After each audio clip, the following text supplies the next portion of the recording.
Aaron Kaufman once said, you adjust the attitude with the altitude. Got to bring it down a notch. Chip Fu said, if it ain't low enough, just cut a coil. So that's what we're getting into today. Check it out.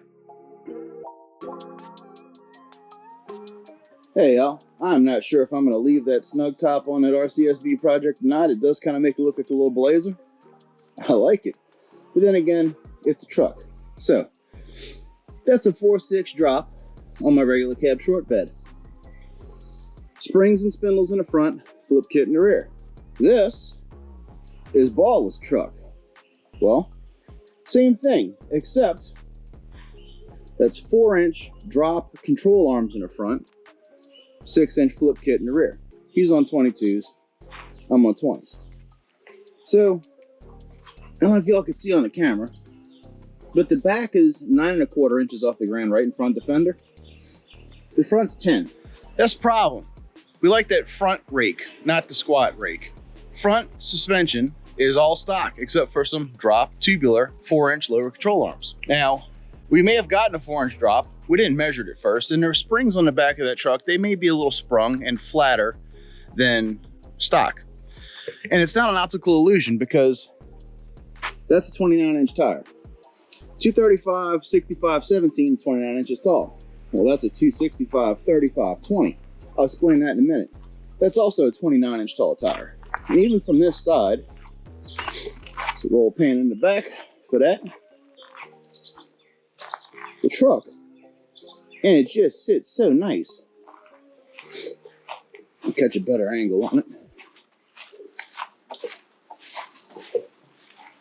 Got a little paint to do, a little body work, but it's all right. I don't know if the camera can show it, but I can clearly see, even on this uneven ground.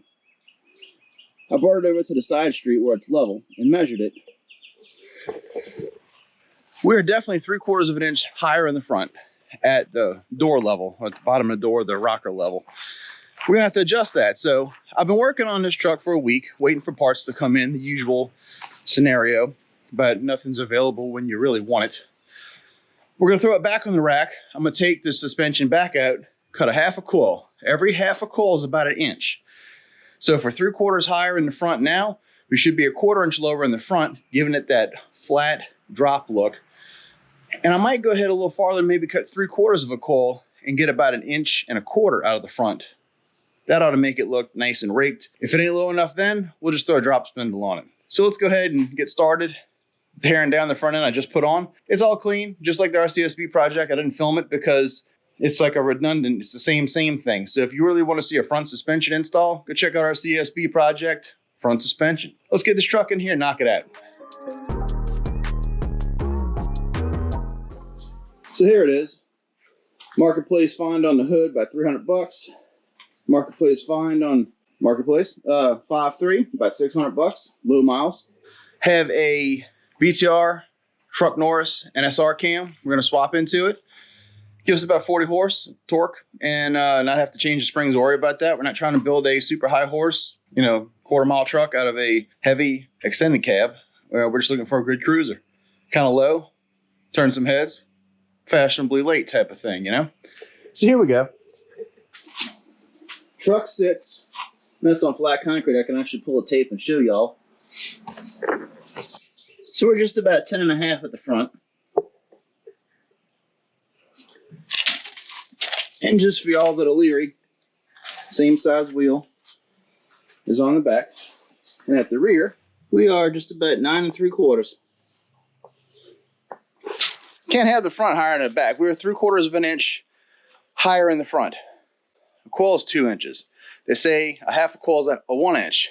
1 inch would put us at a slight rake to the front.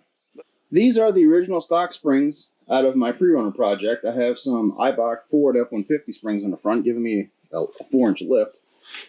And this coil meets in the perch. It's actually upside down, it needs to be rotated, and the bottom of it's been flattened out to sit inside the bucket in the frame.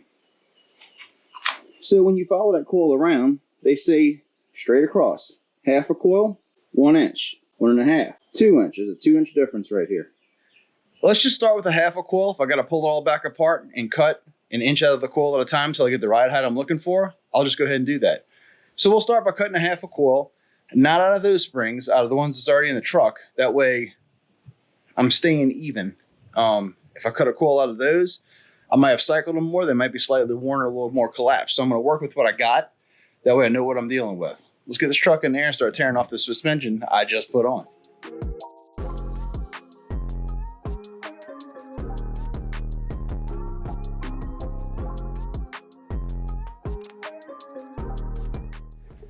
Here's a quick overview. Very similar to the RCSB. I went ahead and just cleaned up the frame, painted the factory springs, new lines, new brakes, new calipers, new bearings, new Bilstein 5100 series shocks.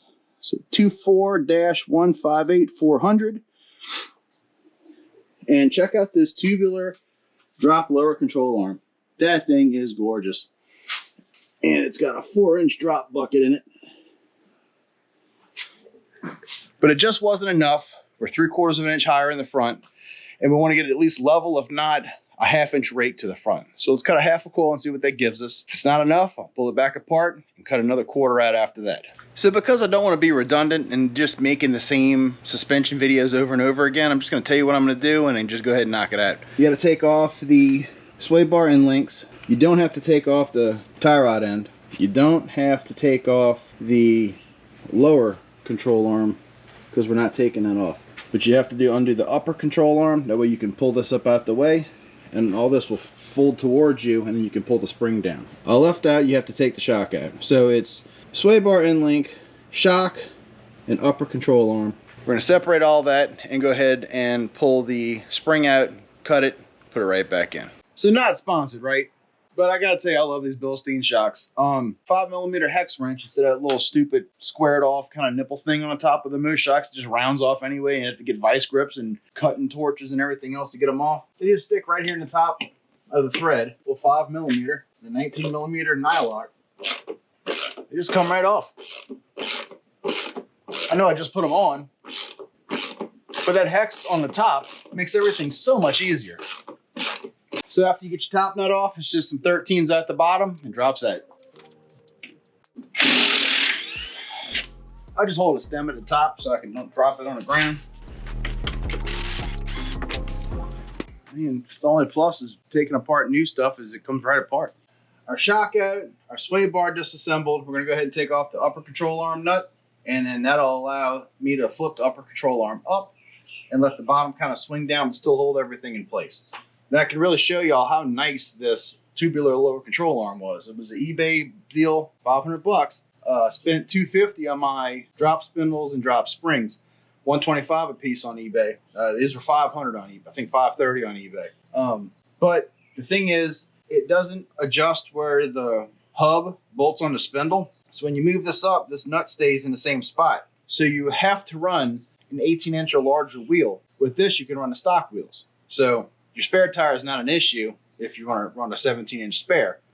It's also a good idea to take the 10mm bolt that holds the brake line off of the upper control arm. So when the bottom control arm drops, you can spread them apart separately, independent from each other. Now I have to go figure out something to hold the bottom up while you do this off the top and everything else. We thought for sure that this 4-inch was going to be lower than the back. Like I said, the rear springs might be kind of sprung. It's all good. Just one more day, that's all. This only takes a couple hours to do. Even if you fight with it on the ground with a jack and some jack stands, maybe 3 or 4 hours, but you can still get this done in a day. The spring has less tension on it than a factory control arm, but I still want to support this with something just so it doesn't go flying down and just go flying up and the spring come out at you, because it's got tension on it still. I can't loosely wiggle it with my hand. Good old piece of 6x6 on a transmission jack. Do exactly what I needed to do. So originally I wasn't going to do a video on any of the suspension on this truck because it's kind of like a rinse repeat like I was saying earlier. Except for these lower control arms. I'm kind of glad I get to show you all these. So now I can just let this cable kind of hang loose. This off of there for the ABS. And now as it goes down, it'll kind of go out the way. Because we just redid the brakes and everything. There we go. Let it go down. Right there. Okay. So now the spring it's loose in the pocket, and I should be able just to pop it out. Yeah. Try not to take too much apart, just to put it all back together again. So we get the tension off that cable. There you go. Let this just sit in there. And I'll go cut a half a coil out of this freshly painted spring. So I got my coil spring out. I'm just gonna go directly 180 degrees across and cut a half a coil. There you go, half a coil. So before I go putting the coil back in, I just want to show you how nice this lower control arm really is. It's tubular and it's got a notch. Put my light mod on so I can show you. It's right here. There you go. Got this little LED. Clips on the top. There we go. Now y'all can see. So it's a nice tubular control arm. The spring fits right in this notch right here. The bushings are metal sleeved. It's nice, like 1.25 inches. It's all welded. It's got this awesome standoff for the sway bar to click into. It allows the spring to stay more open, which lets the truck come down about 4 inches. They make them in 2, 3, and 4 inch drops. We bought the 4. Just wasn't enough, so I cut a half a coil. Let's put it back together. Let my jack down. I shouldn't have to go as far because I'm a little bit shorter now. So, push this up. Don't let the brake cable stretch too much. Got it ball joint. There we go. So put the top back in its cradle, rotate to the bottom, fits in that little notch. Now I can go back up with it, put it all back together. And I'm gonna go do the other side off camera, then we'll put it on the ground. Dogs. Then we'll put it back on the ground and I'll take another measurement. Remember, we were 10.5 inches in the front. We'll see what cutting one coil did. Hopefully it says 9.5 and we're good. I'd put new 2-inch drop coils and a drop spindle in our CSB project. So if you really want to see how 99-06 GMT 800 front suspension goes together, go check out that playlist on the RCSB project, front suspension. Sway bar end links on, shocks installed. All the lines tightened back up. And I have the new 265/35/22 mounted. Let's throw them on and put it on the ground and just see what cutting a half a coil does.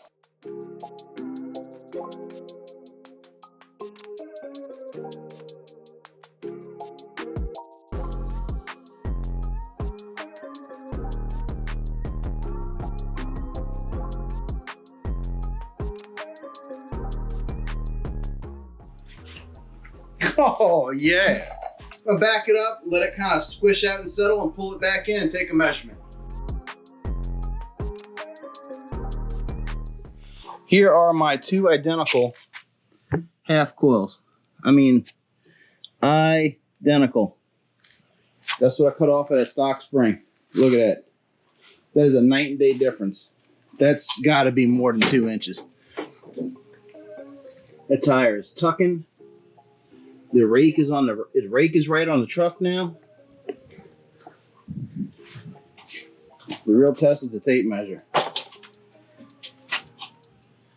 Oh yeah. That's why you go with the right size tire. To the bottom of the fender. 9.5. In the front, we used to be 10 or 10.5. We were 10.5 in the front. Now we are 8.5. Right there to that line, 8.5. So cutting a half a coil took us from 10.5 to 8.5. That was 2 inches. But I guess because of the 4-inch drop lower control arms, it took more than if it would have been on the stock lower control arms. So my buddy B, he's gonna be super happy to know that he's sitting at 8 and 9.5. 1.5 rake. He wanted a 6.6 drop, and we pretty much just did it. So y'all, see if I can get this edited and put it up. Appreciate y'all watching Modified. Catch me and try to do one every week on Friday afternoons. Scraping the coast is coming up. We're getting ready for that. That's why we're slamming this. Our CSB project is gonna get painted. This is gonna get painted. We're gonna do an engine swap and a trans rebuild on this one first. Then it's painting time, y'all. We gotta get ready for scraping. It's coming up at the end of June, and we're gonna have a blast. So we're gonna have ballless truck, Master P's red GMC, our CSB project, and modified Gangsta Burb. Y'all, thank you for watching. Catch me next week. Later.